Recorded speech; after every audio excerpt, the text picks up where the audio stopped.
अस्सलाम वालेकुम व्यूअर्स, मैं हूं समीना पाशा। उम्मीद है आप लोग खैरियत से होंगे। व्यूअर्स, इस वीलॉग में 3 अहम खबरें आपके साथ डिस्कस करेंगे। आपको बताएंगे कि जनाब काजी फ़ायज़ ईसा साहब को पहली ही सलामी क्या मिली है और क्या मैसेज जाता है इस सलामी से।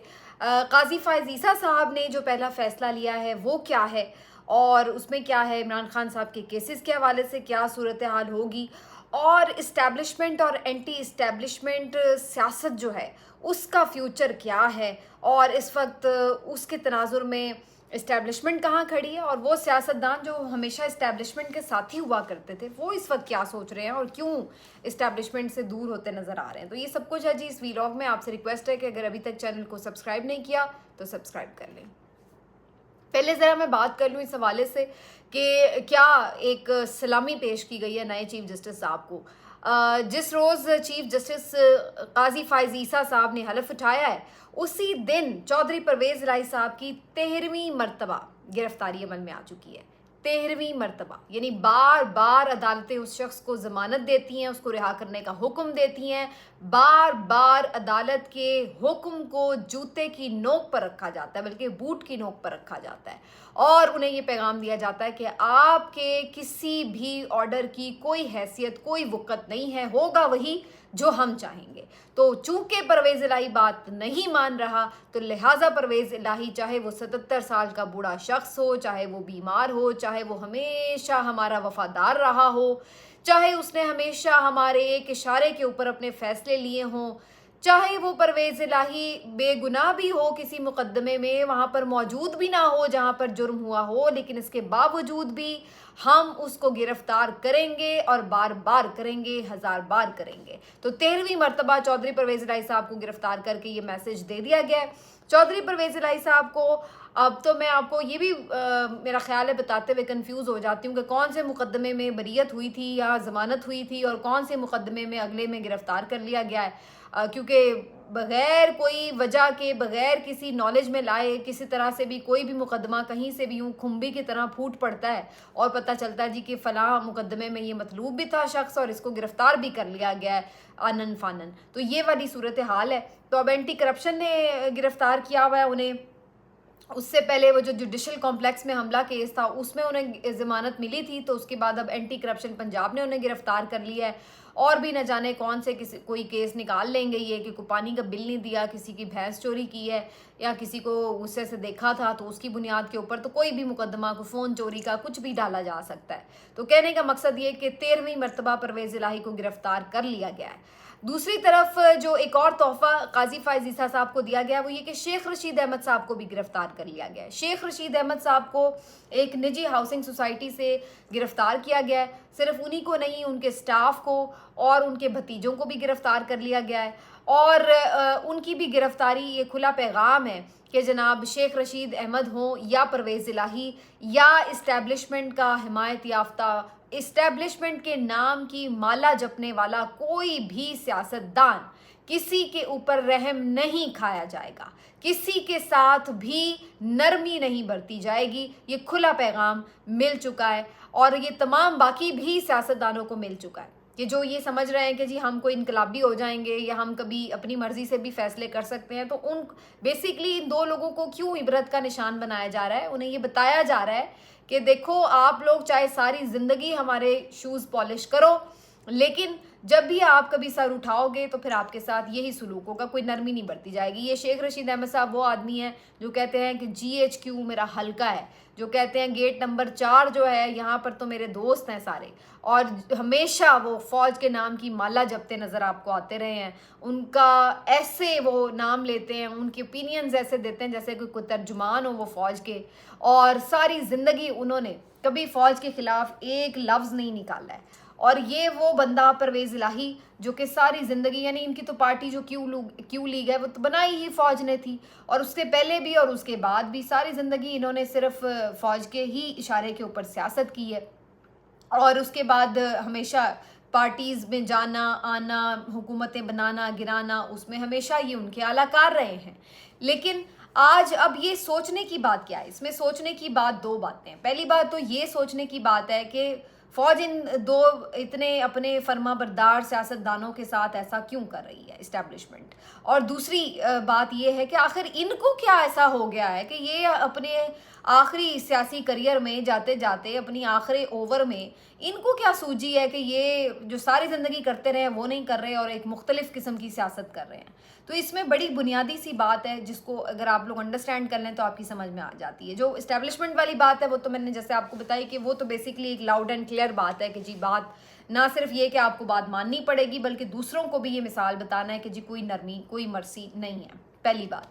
और जो इस तरफ वाली सूरत हाल है कि इन सियासतदानों को इस उम्र में क्या हो गया है कि ये बिल्कुल एक बदली हुई सियासत कर रहे हैं, तो उसकी वजह बुनियादी ये है कि हमेशा ये हुआ करता था कि अवाम वहाँ खड़ी होती थी, अवाम उस लीडर उस जमात के पीछे खड़ी नज़र आती थी जिसके ऊपर फ़ौज का हाथ होता था, जिसको इस्टेब्लिशमेंट की आशीर्वाद होती थी। तो अवाम को भी लगता था कि ये फ़ौज की आशीर्वाद से ये वाली पार्टी जो है ये अब इक़्तिदार में आने वाली है। और फिर जो उसके हक़ में एक बयानिया बनाया जाता था उसको भी इस तरह से उस दौर में बनाया जाता था कि लोग उसको ओन कर लेते थे। तो इस तरह फ़ौज की जो मर्ज़ी होती थी वो अवाम की भी मर्ज़ी हो जाती थी। और फिर इस तरह जो भी कोई इन्होंने पार्टी लॉन्च करनी होती थी या सियासतदान लॉन्च करना होता था या किसी को इक़्तिदार पे बिठाना होता था तो ये फिर मिल के सारा एक जो सिनेरियो था वो तैयार हो जाया करता था। अब सूरत हाल क्या हो गई? अब सूरत हाल ये है कि इस्टेब्लिशमेंट की एक मर्ज़ी है और अवाम की दूसरी मर्ज़ी है। और इस दफ़ा अवाम जो है वो वहाँ पर नहीं खड़ी जहाँ पर इस्टेब्लिशमेंट खड़ी है। अवाम वो बात मानने को तैयार नहीं है जो इस्टेब्लिशमेंट अपने तमाम मीडिया कंट्रोल्ड मीडिया के साथ उनको मनवाने की कोशिश कर रही है। अब वो अवाम बिल्कुल एक मुख्तलिफ मिजाज में खड़ी है। अगर उन्हें ये बताया जा रहा है कि नहीं भाई अब ये नवाज़ शरीफ बहुत अच्छा है, ये बेहतरीन रहबर है, तो आप इसके साथ अब जफ्फियाँ डालें, इसको वोट डालें, तो अवाम ये मानने को तैयार नहीं है। अब प्रॉब्लम ये आ गई है कि अवाम का मूड अलग है, इस्टेब्लिशमेंट का मूड अलग है। तो ऐसे में वो सियासतदान जो सारी ज़िंदगी इस्टेब्लिशमेंट की हिमायत के साथ सियासत करते रहे हैं उनके लिए भी मुमकिन नहीं रहा है कि वो अवाम की ख्वाहिश और अवाम की मर्ज़ी के अलावा दूसरी तरफ जाकर खड़े हों, क्योंकि जो जो ऐसा कर रहा है वो जूते खा रहा है। वो परवेज़ खटक हो, वो जहांगीर तरीन हो, वो अलीम खान हो, वो कोई भी सियासतदान हो, जो भी उस तरफ जाके खड़ा हो रहा है उसके हिस्से में सिर्फ ज़िल्लत और रुसवाई आ रही है। और यही वजह है कि कुछ सियासतदान जेलें भुगत रहे हैं, तकलीफ़ें उठा रहे हैं, लेकिन दूसरी तरफ जाके खड़े होने को तैयार नहीं है, क्योंकि उन्हें ये नज़र आ रहा है कि दूसरी तरफ जाके खड़े होने का मतलब ये है आपकी सियासी मौत है। अवाम तो आपको मूल गाना पसंद नहीं करेगी। तो ये एक वाज़े डिफरेंस है कि अवाम चूँकि अब वहाँ पर नहीं खड़ी है जहाँ इस्टेब्लिशमेंट खड़ी है, तो फिर इन सियासतदानों को भी अगर उसके लिए कुर्बानी देनी पड़ी है तो वो कुर्बानी देते हुए नज़र आ रहे हैं। तो ये एक बड़ा एक चेंज जो है हमें पाकिस्तान की पॉलिटिक्स में नज़र आ रहा है। इससे पहले हमें ये चीज़ नज़र नहीं आती थी कि जहाँ पर आपकी इस्टेब्लिशमेंट खड़ी है वहाँ पे अवाम खड़ी ना हो। ये 71 में किसी हद तक आप कह सकते हैं, लेकिन वहाँ पर उस वक्त जो सूरत हाल थे, जो यानी ज़मीनी हक़ाइक़ थे, जो कॉन्सिक्वेंसेस थे, जो हालात थे, जो सोशल मीडिया नहीं था, जिस तरह के चीज़ें थी, और फिर आपस के कुछ रिफ्ट्स वगैरह जो आपको मालूम है कि शेख मुजीब और जुल्फ़िकार अली भुट्टो साहब उनकी भी अपनी कमज़ोरियाँ थी। तो ये सारा कुछ मिल मिला के ज़रा सूरत हाल मुख्तलिफ थी, लेकिन इस दफ़ा एक टोटली आपको डिफरेंट सिनेरियो जो है इस हवाले से नज़र आता है कि अवाम बड़े क्लियर हैं अपने थॉट्स के हवाले से, और आपने जो आपसे बन पड़ा आपने किया, लेकिन बात आपसे बनी नहीं। तो ये अब आपकी ज़िद है, जितनी मर्ज़ी और चला के देख लें। अभी तक तो नहीं आप लोग मान रहे, आगे भी देख लें चला के, शायद कोई बात बन जाए, लेकिन फ़िलहाल तो वो बनती नज़र नहीं आ रही। तो ये तो जनाब हो गई परवेज़ इलाही साहब की और शेख रशीद साहब की गिरफ्तारी का मामला।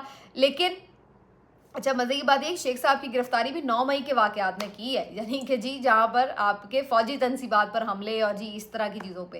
हालांकि वो बंदा सारी ज़िंदगी वहाँ पे सजदे करता फिर रहा है और आज भी वो कभी उसके खिलाफ बात करने को तैयार नहीं है, और उसी मुकदमे में उनको जो है वो पकड़ा हुआ है। बहरहाल देखते हैं जी क्या इनका फ्यूचर होता है। लगता तो यही है कि इनको भी अभी खूब रगड़ा लगेगा।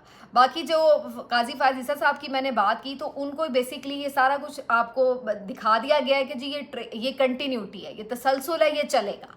तो अगर कोई ये सोच रहा है कि जी कोई बड़ी तब्दीलियां आ जाएंगी और बड़ा कोई आइनो कानून इंसाफ का अलम बुलंद हो जाएगा, तो अभी हमें इस तरह का जो सूरत हाल है इसको शायद देखने में बड़ा टाइम चाहिए। और काजी फायज ईसा साहब के पास बहुत ज़्यादा टाइम भी नहीं है, वो सिर्फ 1 साल के लिए ऑलमोस्ट, अगले साल अक्टूबर में उनका जो टेन्योर है वो पूरा हो जाएगा, मुद्दत मुलाजमत ख़त्म हो जाएगी, रिटायर हो जाएंगे। तो 1 साल के लिए काजी फायज ईसा साहब almost chief justice of Pakistan बने हैं, और इतने में इतने ख़राब और जिसको कहते हैं ना गले सड़े निज़ाम इंसाफ की तब्दीलियाँ अगर कोई करना भी चाहता हो तो उसके लिए खासा मुश्किल टाइम है, वो भी इस तरह के जब चैलेंजेस बड़े हैं, मईशत के भी, सियासी भी, आइनी भी, हर तरह के बहरान है, तो उसमें इस्लाहात बड़ी मुश्किल काम है। लेकिन बहरहाल जी कम अज़ कम कुछ जेस्चर्स वो ऐसे दे सकते हैं जिसमें वो बता सकते हैं कि चलें जी हम खड़े हैं यहाँ पर आपके साथ कानून और इंसाफ के साथ। एक खातून रजिस्ट्रार उन्होंने मुकर्रर की हैं, एक खातून अहलिया को अपने साथ खड़ा करके हलफ लिया है, तो हम उनसे उम्मीद करते हैं कि जो ख़वातीन सियासी कैदी हैं जिनके साथ इतनी ज़्यादती हो रही है कि उनके मुकदमात ही नहीं आगे बढ़ रहे हैं, कम अज़ कम उनके साथ अगर उनको रिस्पेक्ट दी जा रही है इन ख़वातीन को, तो फिर उनको भी रिस्पेक्ट दी जाए। तो हम देखते हैं कि ये कुछ अरसे में कितना बता सकते हैं इस बारे में। बाकी जी इमरान खान साहब के मुकदमात के हवाले से एक दो ख़बरें हैं, वो भी मैं आपको बता देती हूँ। लेकिन काजी फायज ईसा साहब ने जो एक पहला ही मुकदमा तय किया है कि जी समाअत करेंगे, वो उसके लिए उन्होंने फुल कोर्ट तश्कील दिया। फुल कोर्ट एक वो मुतालबा था जो हमेशा किया जा रहा था साबिक चीफ जस्टिस से, और उन्होंने कोशिश भी नहीं की, और वो कोशिश करते भी तो कामयाब नहीं होती, क्योंकि वो तो बेचारे कोई 9 रुकनी बेंच बनाते थे तो उसमें नहीं लोग पूरे बैठते थे। तो वो इतनी नफरत करते थे उनसे जज साहिबान के, उनके साथ बैठ के मुकदमा तक नहीं सुनना चाहते थे। तो बहरहाल बात यह है कि लोग उन पे तनकीद करते हैं कि जी वो नहीं, उन्होंने फुल कोर्ट बनाया, मेरे ख्याल से तो वो बनाते भी तो लोग नहीं बैठते। काजी फायज ईसा साहब खुद नहीं उनके साथ बैठते थे मुकदमात की समाअत के लिए, बल्कि अपनी अवेलेबिलिटी शो नहीं करते थे कि जी मैंने करनी ही नहीं समाअत, लो जी कर लो बात। तो बहरहाल अब अल्लाह करे जी, अब सबके फेवरेट काजी फायज ईसा साहब आ गए हैं, तो वी होप कि अब फुल कोर्ट बन जाया करेगी मुख्तलिफ मामलात पर, और फिर उसके बाद जो फैसले आएंगे उसको सब तस्लीम भी कर लेंगे।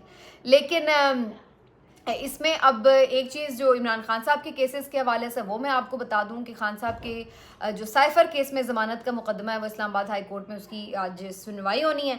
तो वो अगेन आमिर फ़ारूक साहब की अदालत में है, तो इसलिए आप समझ जाएं कि वैसे तो इस मामले पर एक दिन में भी समाअत होकर ज़मानत हो सकती है, लेकिन ये ऐसा होगा नहीं, और आप देखेंगे कि ये अभी मामला लटकेगा भी, और फिर अगर कहीं आगे जाके ज़मानत हो भी गई तो रिहाई नहीं मिलेगी। तो ये बात तो फॉर श्योर है। तो इमरान खान साहब के लिए अभी थोड़ा टफ टाइम है चल रहा, लेकिन जो उनकी ख़बरें आती हैं वो यही हैं कि वो इस टफ टाइम से नहीं घबराए हुए, और वो बिल्कुल हाई स्पिरिट्स में हैं। तो लेट्स सी जी क्या होता है और क्या नहीं होता। लेकिन अब मैं तो इस बात की यानी कि इंतज़ार में हूँ कि अगले कुछ दिनों में जब कोई फ़ैसले आएंगे तो फिर उसके बाद जो ये आज माला जप रहे हैं काजी फायज ईसा साहब की, तो उसके बाद उनका रिएक्शन क्या होगा, ये देखने वाली इंटरेस्टिंग दिन होंगे। मिलते हैं आपसे अगले वीलॉग में, अपना ख्याल रखिए, अल्लाह हाफ़िज़।